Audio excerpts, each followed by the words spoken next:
نام خدا اور کلام خدا سے وظیفہ وسیلہ بنے گا دعا سے۔ وظائف سیگمنٹ میں ایک بار پھر نور فاطمہ اور سلیمان سایانی حاضر ہیں محترم مفتی ابو ذر غفاری صاحب کے ساتھ۔ السلام علیکم سر، دوسری سحر مبارک ہو۔ وظائف سیگمنٹ ہم ہر شخص آج مشکلات کا حل چاہتا ہے اور ہر شخص کی یہ لازمی ضرورت بن گئی ہے کہ وہ دین کے راستے پہ چلتے ہوئے وظیفے کو وسیلہ بنا کر دعاؤں کی قبولیت تک پہنچے۔ نور فاطمہ آپ کے پاس بالکل میرے پاس جو ہے وہ ایک مسئلہ آیا ہے ہمارے ای میل کے ذریعے، اور وہ جاننا چاہ رہی ہیں کہ جو آج کل بچے کن ذہن ہیں ان کے لیے کوئی وظیفہ بتایا جائے تاکہ وہ پڑھائی میں کامیابی حاصل کر سکیں، پڑھائی کوئی بھی ہو، دنیاوی یا دینی جو بھی۔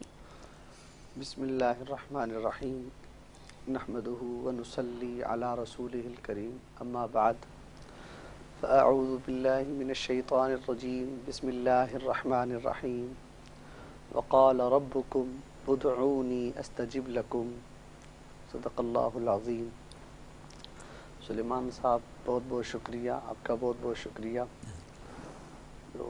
ایک بار پھر آپ نے مدعو کیا، جو وظیفہ جس مقصد کے لیے آپ نے پوچھا، بچوں کے جو کند ذہن ہوتے ہیں تو ان کو ہم کند ذہن تو نہ کہیں، تو جو بچے ہوتے ہیں حدیث پاک میں آتا ہے کہ کل مولود یولد علی فطرت الاسلام، ہر نو مولود بچہ فطرت اسلام پر ہی پیدا ہوتا ہے۔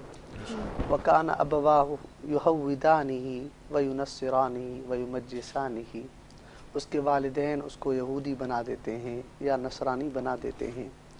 تو آج ہم غور و فکر کریں تو اس بات کا بخوبی اندازہ ہو سکتا ہے کہ بچے تو واقعی من کے سچے ہوتے ہیں، معصوم ہوتے ہیں، تو کیا ہی اچھا ہو اگر شروع سے ہی ان کی دینی تربیت ہو جائے، دینی تعلیم تو دے دیتے ہیں۔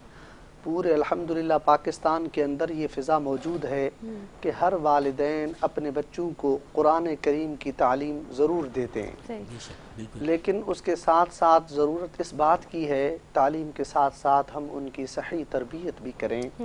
تربیت کا بہت بڑا فقدان ہے، اور تربیت کے اس سے بچوں کو دینی اچھی باتوں کی، نیک کاموں کی، اچھی چیزوں کی ان کو تربیت دی جائے، ان کو موقع دیا جائے، ان کو سکھلایا جائے، ان کو جیسے حدیث پاک میں آتا ہے کہ 7 سال کا ہو تو پھر ان کو مسجد میں لے جایا جائے۔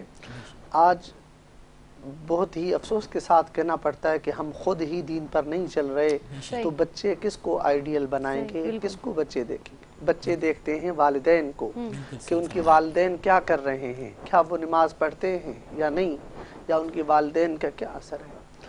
تو اس لیے والدین کو چاہیے کہ بچوں کو زیادہ سے زیادہ ٹائم دیں، زیادہ سے زیادہ ان کا خیال رکھیں، اور ان کی جو علم نفسیات جو ہوتا ہے، علم نفسیات کے مطابق یہ ہے کہ بچوں کو زیادہ سے زیادہ ٹائم دیا جائے گا تو بچے آپ کے زیادہ تربیت یافتہ ہو جائیں گے، اور بچے زیادہ اثر لیتے ہیں اپنے والدین کا۔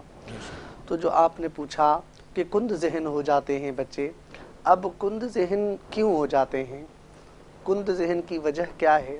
تو علم نفسیات کے اس میں آتا ہے کہ بچے جو کند ذہن ہوں تو کند ذہن ہوتے ہیں 4 چیزوں سے، لیکن میں ایک چیز پہ بات کرنا چاہتا ہوں اختصار کے ساتھ، وہ یہ ہے زیادہ خواہ مخواہ کی روک ٹوک کے ساتھ، اور بد اخلاقی، ایسے جملے ان کو کہے جاتے ہیں جو مجھے نہیں کہنا چاہیے، گالیاں ان کو دی جاتی ہیں والدین کی طرف سے، ان کو مطلب جو غلط الفاظ کے ساتھ ان کو مخاطب کیا، تو اچھے جو ان کے صحیح نام رکھے جاتے ہیں ان کو اچھے ناموں سے پکارا جائے، صحیح پورے ان کے نام لیے جائیں، تو غلط لفظ زبان سے نہ نکالا جائے۔ اگر کوئی بچہ غلطی کر بھی لیتا ہے تو ان کو اپنے صحیح طریقے سے ان کی تربیت کی جائے، مطلب روک ٹوک نہ کی جائے ان بچوں کے ساتھ۔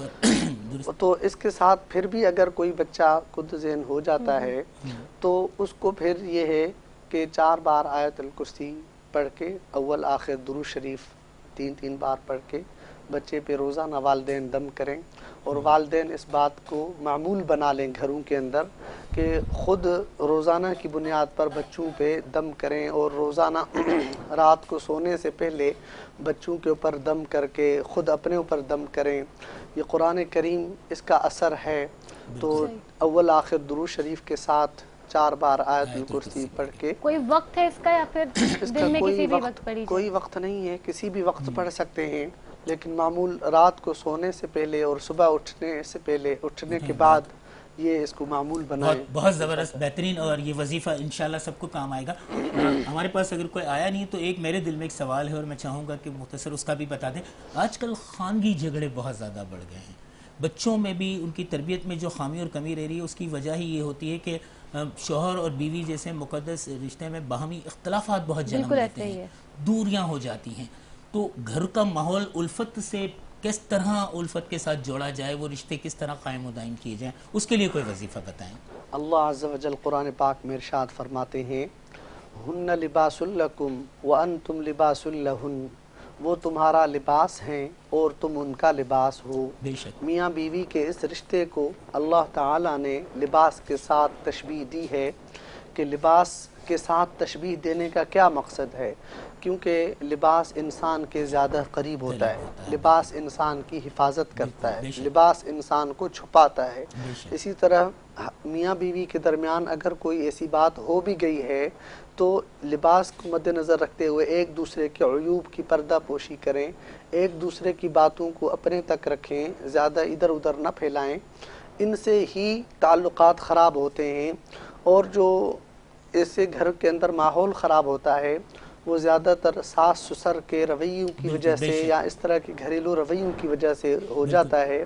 تو میں یہ کہنا چاہ رہا ہوں کہ ان ماؤں کو بھی سوچنا چاہیے کہ جو آپ کے گھر میں بیٹی آ رہی ہے وہ اپنے ماں کا، باپ کا، بھائیوں کو سب کچھ چھوڑ کر صرف ایک خاوند کی خاطر ایک نکاح کے لیے آپ کے گھر میں آ رہی ہے، تو اس کو آپ اپنی بیٹی سمجھ کر آپ اس کے ساتھ رویہ رکھیں.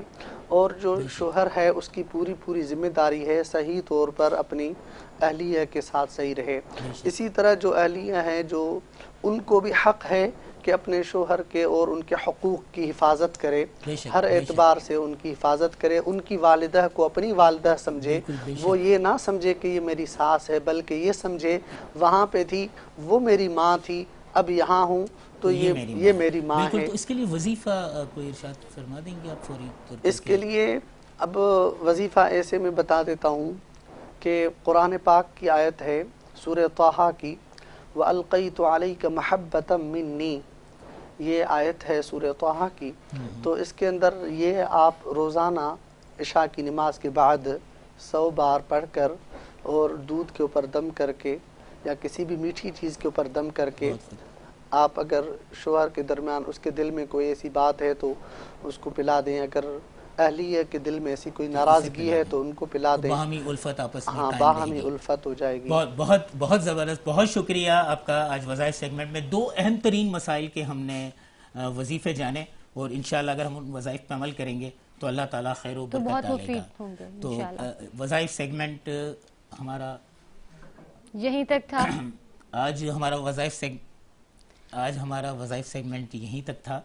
کل پھر انشاءاللہ وظائف کے ساتھ دعاؤں کے ابو ذر غفاری ماشاءاللہ اور انشاءاللہ ہمارے ساتھ پورا رمضان موجود ہوں گے، اور ہم اس ہی طرح سے مختلف مسائل کا حل وظائف کے ذریعے آپ سے جانتے رہیں گے. آج تک اتنا ہی تھا، اور ملتے ہیں ایک بریک کے بعد.